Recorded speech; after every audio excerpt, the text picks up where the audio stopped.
नमस्कार। डीडी राजस्थान के कार्यक्रम कानून की बात में आप सबका बहुत बहुत स्वागत है। दर्शकों, आज हम जिस विषय पर चर्चा करने के लिए इकट्ठे हुए हैं, ये एक बहुत अलग सा विषय है।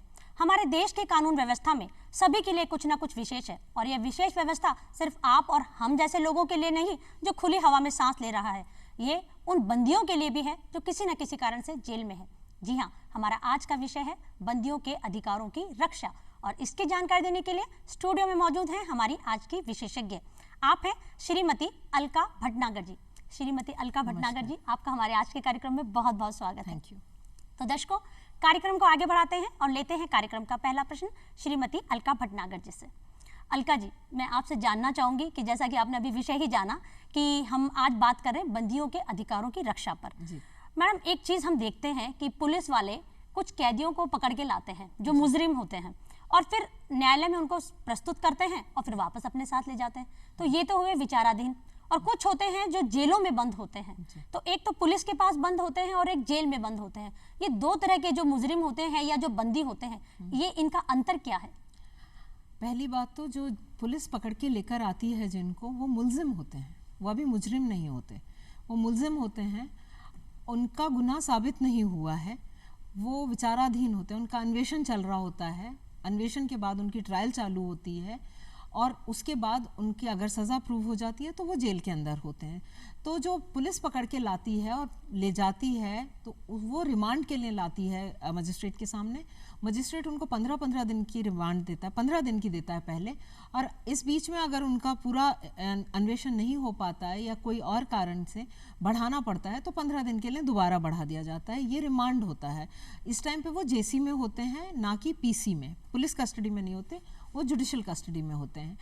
जब उनका जुर्म साबित हो जाता है और उनकी सज़ा सुना दी जाती है, उसके बाद वो जेल में भेज दिए जाते हैं, और फिर वो सज़ा याफ्ता कैदी या कन्विक्ट्स कहलाते हैं।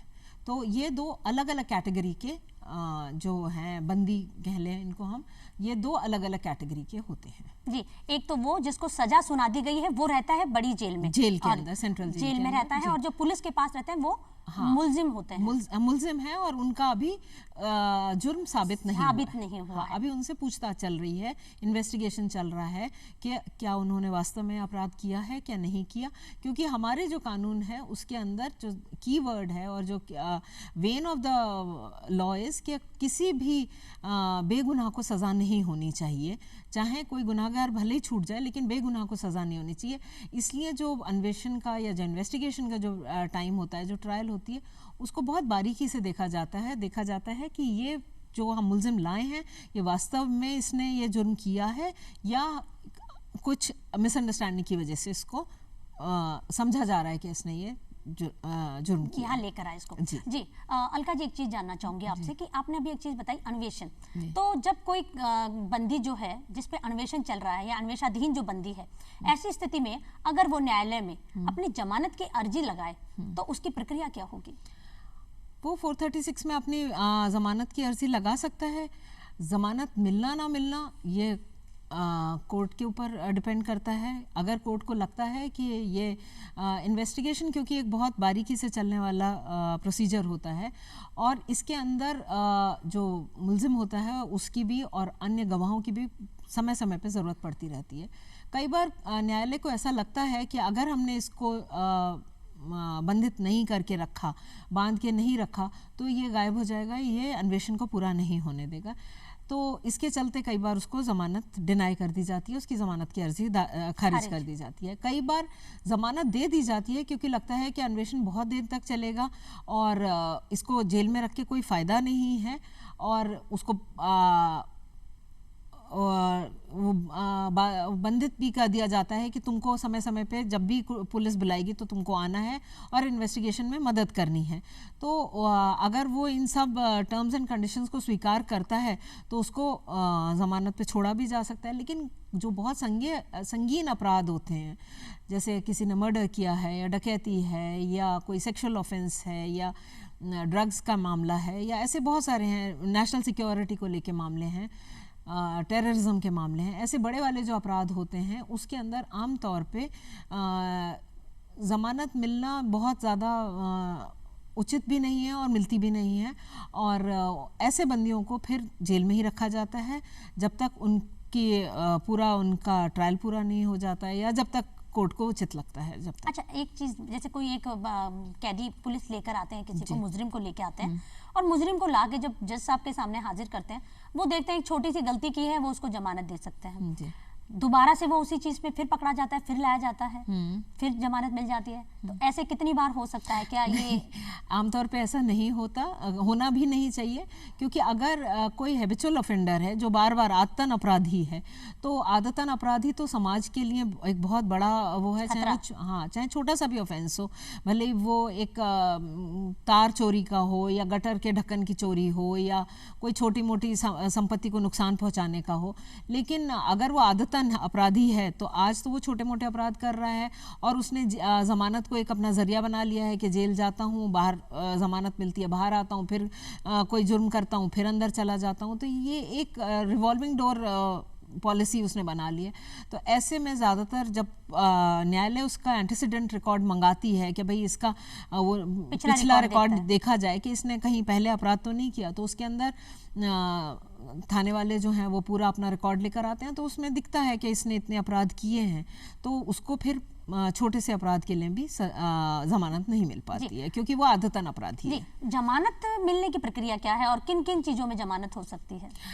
बेलेबल और नॉन बेलेबल दो तरह के ऑफेंसेस होते हैं। बेलेबल और नॉन बेलेबल में ये होता है जो कि जिसमें कि पुलिस भी बेल लेती है और उसको पाबंद कर दिया जाता है। मतलब बेलेबल वो होता है जिसमें पुलिस बेल ले लेती है। हाँ, और नॉन बेलेबल? नॉन बेलेबल जो होता है वो पुलिस बेल नहीं ले सकती है, वो न्यायालय के डिस्क्रिशंस ही होते हैं कि वो न्यायालय उसमें जमानत ले या नहीं ले।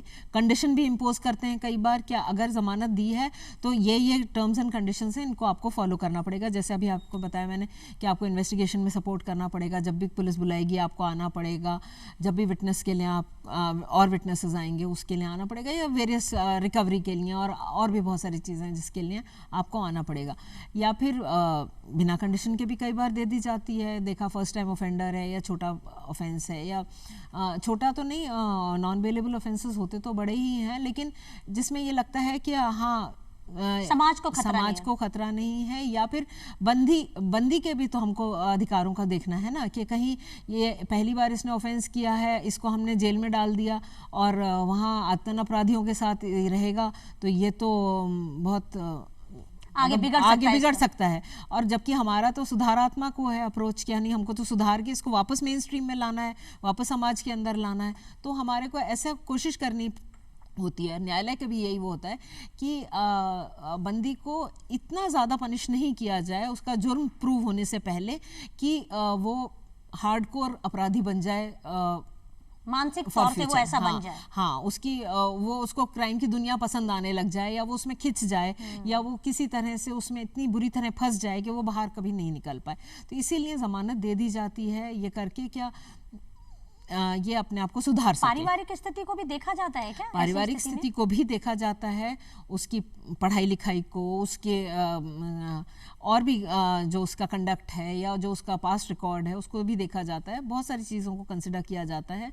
और कई बार लगता है कि हाँ, गुनाह तो बड़ा हुआ है, लेकिन जानबूझ के नहीं हुआ है, मंशा नहीं थी गुनाह करने की, गलती से हो गया, या जो व्यक्ति है उसकी परिवार की स्थिति ऐसी है कि वो अगर चला गया तो उसके घर में लोगों को बहुत संभालने वाला कोई नहीं है। बहुत सारी चीज़ें ऐसी मतलब मंशा को देखना जरूरी है। और मेंस रिया जो होता है जो वो पूरा जांचा जाता है। वो जांचा जाता है। अच्छा, महिलाओं के लिए हमारे जो बंदी महिलाएं हैं, इनके लिए कानून में क्या विशेष है? देखिए, महिला बंदी भी दो तरह की होती हैं। एक तो होती है अंडर ट्रायल और एक होती है कॉन्विक्टेड। तो दोनों को जो भी बंदी हैं उनको सबको अलग अलग रखा जाता है। जो आदतन होते हैं उनको अलग रखा जाता है, जो फर्स्ट टाइम ऑफेंडर्स होते हैं उनको अलग रखा जाता है, जो अंडर ट्रायल होते हैं अलग होता है, कॉन्विक्ट्स होते हैं उनका अलग। ऐसे बहुत सारी कैटेगरीज हैं जिनमें अलग अलग। जो समझ रही हूँ कि आदतन मतलब जिनकी आदत है बार बार गुनाह करने की जी, और जो पहली बार गुनाह कर रहे हैं उनको अलग रखते हैं, जो बहुत खतरनाक मुलजिम होते हैं उनको अलग, उनकी सजाएं भी उस तरह से अलग अलग होती हैं। ऐसे ही महिलाओं के साथ भी होता है। जो अंडर ट्रायल महिलाएं होती हैं उनको अलग रखा जाता है और जो कन्विक्टेड होती हैं उनको अलग रखा जाता है।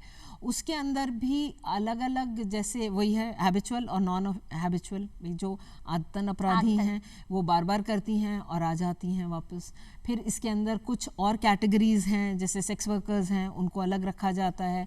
छोटी बच्चियां हैं, छोटी बच्चियां नहीं, एडोलेसेंट लड़कियां हैं, मैच्योर औरतें हैं, उनको अलग अलग रखा जाता है। अंडर ट्रायल को कन्विक्टेड से अलग रखा जाता है। इसके अलावा महिलाओं को और एक विशेषाधिकार भी मिला हुआ है कि उनकी एक सेपरेट जेल होती है, पूरी जेल भी अलग होती है उनकी। उनका जो इनक्लोजर होता है वो पुरुष जेल से थोड़ा दूरी पे होता है, डबल लॉक के अंदर होता है। इस तरह से बना होता है कि कोई भी पुरुष उसके अंदर ना तो आ सके और ना उनको देख सके। तो जेलर भी पुरुष नहीं होते? जेलर भी पुरुष नहीं होते, और जो गार्ड होते हैं वो भी नहीं होते, और जो बाकी के काम करने वाले भी होते हैं, जैसे कुक्स हैं या क्लीनर्स हैं या जो भी और भी बाकी काम करने वाले, वो भी सब महिलाएं रहती हैं। पूर्णतः महिलाओं का ही वहाँ रहता है सब और चीजें। यदि किसी पुरुष वार्डन को कभी जाना भी पड़े किसी कारणवश अंदर, तो वो महिला वार्डन के साथ ही जा सकते हैं अंदर, और जितनी देर ज़रूरत है उससे ज़्यादा देर नहीं रुक सकते, और जहाँ तक उनको ले जाया जा रहा है बस वहीं तक जा सकते हैं अपने आप वो पूरा। जबकि बाकी महिलाएं जो हैं, जो महिला जेलर होंगी, सुपरिटेंडेंट होंगी, और ये पूरा निरीक्षण करती हैं, अंदर जाती हैं, अंदर देखती हैं, उनका किचन चेक करती हैं, वॉशरूम्स चेक करती हैं, उनके रहने की जगह चेक करती हैं, क्योंकि क्लेanलीनेस, सैनिटेशन, इन सब का भी बहुत ज़्यादा ध्यान रखा जाता है। जब आपने किसी को वहाँ रखा है तो उसका सेहत, उसके साफ सफाई, सबका ध्यान रखना बहुत ज़रूरी है। तो वो सब चेक करने के लिए महिलाएं ही होती हैं। जी अच्छा, एक चीज़ बताइए, आपने कहा कि महिलाओं के लिए सब कुछ अलग होता है, उसमें पुरुषों की आवाजाही बिल्कुल पूर्णतः बंद होती है। अगर कोई वकील होता है और वो पुरुष होता है और वो महिला का वकील है, तो ऐसी स्थिति में उसको अंदर तो जाना नहीं, वो कॉन्फ्रेंस रूम में बुलाया जाता है, उसका चेक, उसका पूरा वो होता है, उसकी आइडेंटिटी वगैरह सारी करी जाती है, उसको एक जिस जगह पे बिठाया जाता है वहाँ पे भी महिला जो बंदी होती है उसके साथ एक महिला साथ रहती है, और जो वकील आया है या जो कोई पुरुष मिलने आया है उसकी आइडेंटिटी, उसका सब कुछ पूरा पहले ठोक बजा के देखा जाता है, उसके बाद ही उसको परमिट किया जाता है कि वो अंदर जा सकता है कि नहीं जा सकता। दूसरी चीज़, जैसे ही कोई महिला बंदी बना के लाई जाती है, इनमेट आती है, तुरंत उसका मेडिकल निरीक्षण किया जाता है, देखने के लिए कि कहीं वो गर्भवती तो नहीं है, कहीं उसका रिसेंटली गर्भपात तो नहीं हुआ है, या वो उसने बच्चे को जन्म तो नहीं दिया है अभी रिसेंट पास्ट में, या उसका कोई छोटा बच्चा है क्या, ये चीज़ें भी देखी जाती हैं। और वो निर्धारित होने के बाद ही वो कहाँ रहेगी, उसका क्या खान पान होगा, कितना क्या उसको काम दिया जाएगा, किस तरह से उसकी दिनचर्या होगी, वो सब उसके ऊपर डिपेंड करता है। जी, आपने कहा कि गर्भवती है या नहीं, पर कई बार हम देखते हैं कि बच्चे भी साथ में महिलाओं के साथ होते हैं, छोटे बच्चे होते हैं, तो छोटे बच्चों का जबकि कोई दोष नहीं है पर उनको अपनी माँ के साथ रहना पड़ता है, उनके लिए क्या विशेष व्यवस्था होती है या कानून में क्या विशेष है महिला बंदियों के साथ जो बच्चे होते हैं उनके ये बड़ी एक दर्दनाक स्थिति होती है जब बच्चे को माँ के साथ जेल में जाना पड़ता है, जबकि उसने कोई गुनाह नहीं किया और इतनी छोटी उम्र में इतनी भयावह जगह उसको ले जाया जाता है। लेकिन अब इसमें हमको, जब बहुत ही बुरी स्थिति है ये तो, और इसमें ये हमको डिसाइड करना पड़ता है कि बच्चे को माँ से अलग करना ज़्यादा बुरी बात है या जेल भेजना। तो ये लगता है कि बच्चा कम से कम माँ के पास रहेगा तो एक, वो अभी इतना कच्ची उम्र का है, शायद उसको जेल समझ में नहीं आया, लेकिन माँ से दूर होना उसको डेफिनेटली समझ में आएगा। और कई बच्चे ऐसे होते हैं, इतने छोटे होते हैं कि वो पूरी तरह से अपनी माँ पे निर्भर हो हैं, क्या वो उसके बिना रह ही नहीं सकते, तो बच्चों को रखना अनिवार्य हो जाता है उस टाइम पे, क्या बच्चे को वहाँ पे रखेंगे। लेकिन जेल के अंदर पूरी उनकी देखभाल, उनकी मानसिक, शारीरिक और बौद्धिक विकास का पूरा वो किया जाता है। उनके लिए क्लासेस होती हैं, उनका चरित्र निर्माण के लिए भी उनके अच्छे क्लासेस ली जाती हैं, उनको खेलने के लिए जगह दी जाती है, क्रैश होती हैं। जब महिला बंदी काम कर रही होती है तो उसके बच्चों को देखभाल के लिए, उसके खान पान के लिए, उनके पोषण के लिए पूरा इंतजाम किया जाता है। मेडिकल उनको पूरा प्रोवाइड किया जाता है। अगर कोई बच्चा बीमार है या किसी तरह की उसकी कोई विशेष नीड है तो उसके लिए भी उसको पूरी तरह से उसकी देखभाल की जाती है। बच्चे को किसी तरह की सज़ा का वो नहीं भुगतना पड़ता, लेकिन हाँ, जेल के अंदर रहना अपने आप में ही एक बहुत बड़ी सज़ा है, परिवार से दूर, मानसिक यातना तो वो तो है ही, तो उसके लिए तो कुछ नहीं, कुछ कर। अच्छा, एक चीज मैं आपसे जानना चाहती हूँ, बच्चा कितने टाइम तक माँ के साथ रहता है? 4 साल तक तो रह ही सकता है, क्योंकि तब तक ज़्यादातर बच्चे अपनी माँ पे ही डिपेंडेंट होते हैं। लेकिन उसके बाद भी अगर कोई ऐसा नहीं है, कोई ऐसा रख रखाव वाला, क्या कोई उसका मित्र हो या कोई परिवार का सदस्य हो जो उस बच्चे को रख सकता है, तो फिर बच्चे को कहाँ भेजेंगे? फिर तो बच्चे को उसके पास ही रहना पड़ता है जी। तो मतलब जब तक कोई ऐसा इंतजाम ना हो जाए। जी। अच्छा, एक चीज़ जानना चाहती हूँ कि कई बार हम देखते हैं कि बंदी जो होते हैं वो जेल में से ग्रेजुएशन कर रहे होते हैं या 10वीं 12वीं के पेपर दे रहे होते हैं। हाँ। तो ये क्या चीज़ है? मतलब आजकल बंदी पढ़ने लगे, आजकल ये चालू हुआ है या शुरू से था? नहीं, और कौन कौन सी डिग्रियां कर सकते हैं जेल से? देखिए, जेल के अंदर रह के तो हमारे जो स्वतंत्रता संग्राम में भी देखा था, उन्होंने इतनी अच्छी अच्छी किताबें लिखी, तो पढ़ने लिखने का पूरा वो होता है। उनको चिट्ठी लिखने का भी प्रोविज़न होता है, वो अपने घर चिट्ठी लिख सकते हैं। वो शायद महीने में चार चिट्ठी लिख सकते हैं, हफ्ते में 2 या महीने में 4, अलग अलग जेल के अलग अलग वो हैं। लेकिन कितनी भी चिट्ठियाँ उनके पास आ सकती हैं जिससे कि वो मेन स्ट्रीम से जुड़े रहें, और वो उनकी पुनर्स्थापना हो सके समाज के अंदर। इसलिए पढ़ाई लिखाई तो किसी को आप डिनाई कर ही नहीं सकते, और फंडामेंटल राइट्स हैं, कुछ तो वो कम हो जाते हैं जेल में जाने के बाद। लेकिन पढ़ना लिखना फंडामेंटल राइट तो नहीं, लेकिन हाँ, ग्रोथ तो एक है कि भाई आप अपना वो सब कर सकते हैं।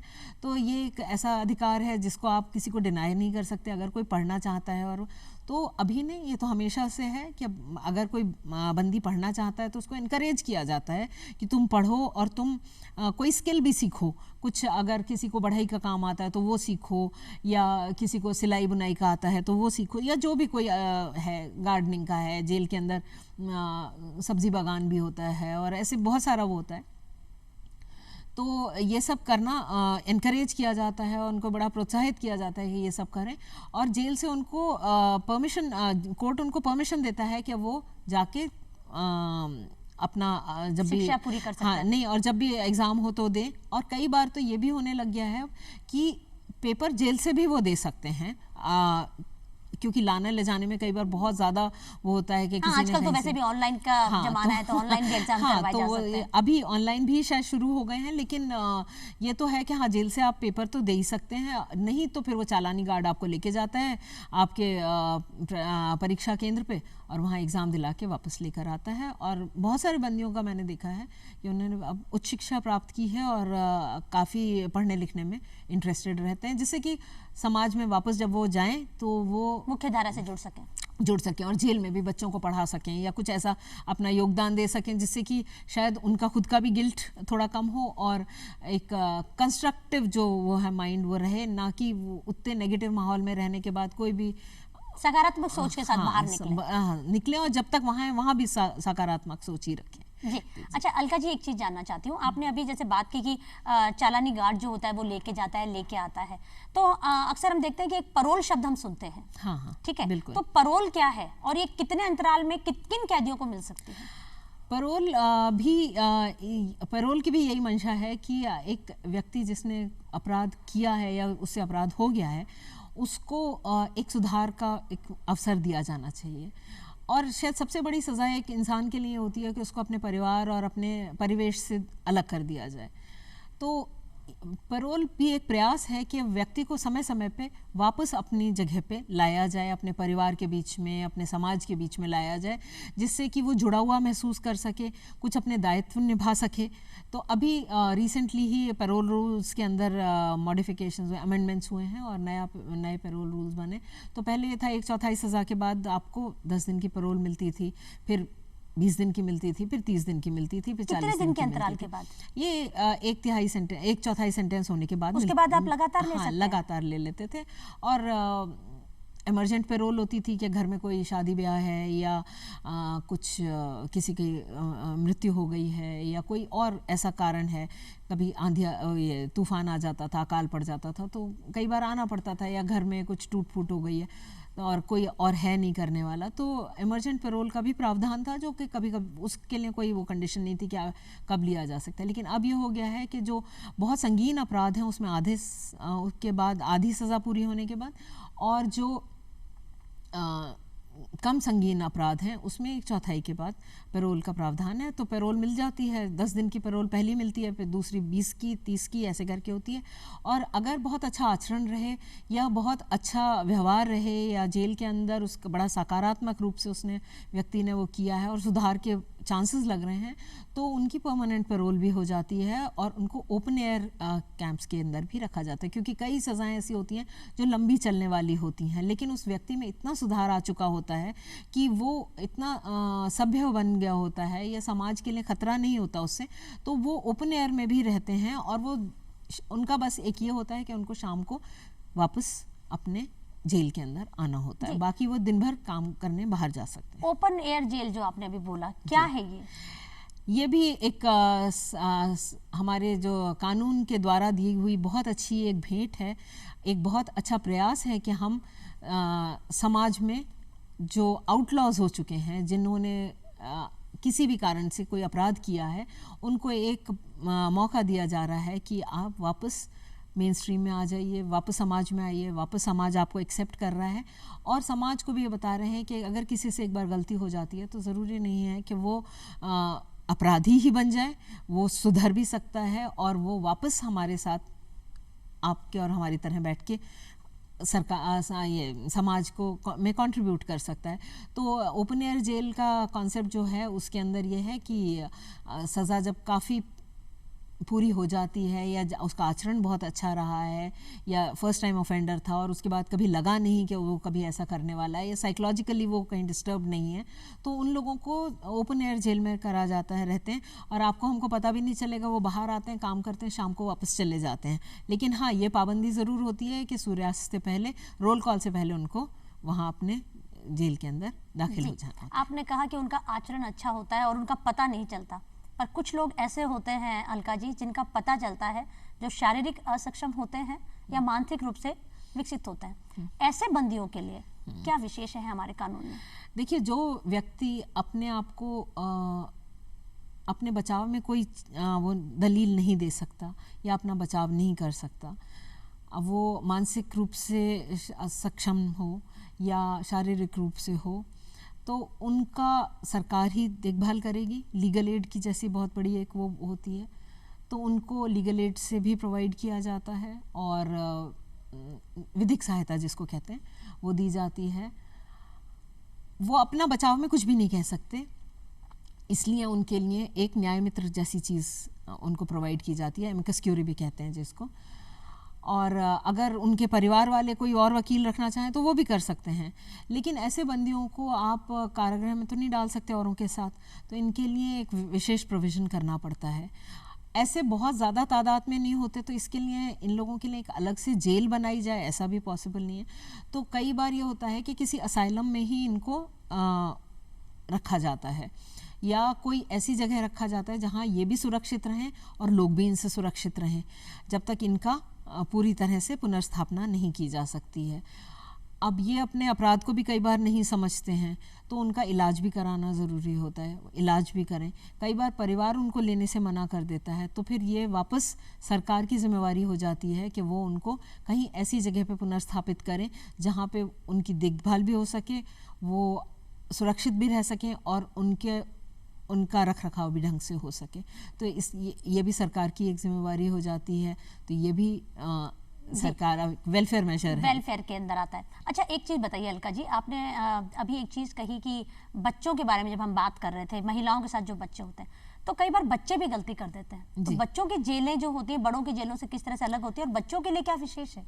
वो जेल नहीं कहलाती, वो सुधार गृह कहलाते हैं और किशोर सुधार गृह होते हैं। जो माइनर बच्चे होते हैं, 18 साल से कम की उम्र के बच्चे होते हैं, उनसे भी कई बार गलतियां हो जाती हैं, कई बार जानबूझ के, कई बार गलत संगत के कारण या कैसे भी हो जाता है, तो उनको वहाँ रखा जाता है। उनके साथ बंदियों जैसा आचरण नहीं किया जाता, उनको पूरी तरह से सुधारने का प्रयास किया जाता है और उनको ऐसा वातावरण नहीं दिया जाता कि वो किसी तरह से उनके ऊपर कोई पाबंदी लगी हुई है। लेकिन हाँ, ये पाबंदी तो ज़रूर होती है कि जब तक उनको ज़मानत नहीं मिल रही है, जब तक उनको बाहर नहीं आए तब तक वो वहीं पे रहेंगे, उनका सुधार होगा।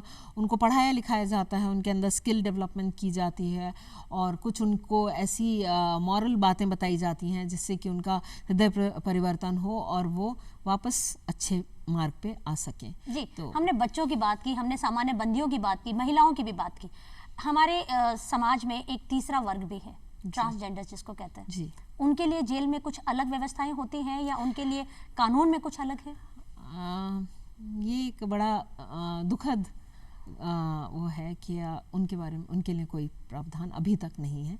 कई जगह पे आरटीआई में एप्लीकेशंस भी लग रही हैं, कई जगह पे कई हाई कोर्ट्स में पब्लिक इंटरेस्ट लिटिगेशंस भी लगे हैं, लेकिन अभी तक कुछ विशेष हो नहीं पाया है कहाँ उनको रखा जाए। ना वो महिला जेल में सुरक्षित हैं, ना वो पुरुष जेल में सुरक्षित हैं। कुछ मापदंड बने हैं जिनको लेके उनको पुरुष जेल में या महिला जेल में रखा जाता है, लेकिन वो मेरे ख्याल से अभी सफिशिएंट नहीं है। इस पे काम होना बाकी है। बहुत काम होना बाकी है और बहुत अवेयरनेस की बात है। अलका जी, आज का विषय मुझे लगता है कि इस पे हमें बहुत सारे ऐसे इसके अंदर टॉपिक्स हैं, सब टॉपिक्स हैं जिन पे हमें फिर से चर्चा करनी चाहिए। आज के कार्यक्रम में पधारने के लिए और इतने महत्वपूर्ण विषय पर महत्वपूर्ण जानकारी देने के लिए श्रीमती अलका भटनागर जी, आपका बहुत बहुत धन्यवाद। Thank you so much. तो दर्शकों, उम्मीद करती हूँ हमारे आज के कार्यक्रम में दी गई तमाम जानकारी आपके लिए लाभकारी सिद्ध हो। अगले हफ्ते फिर होगी मुलाकात। कार्यक्रम रहेगा यही कानून की बात। तब तक के लिए नमस्कार।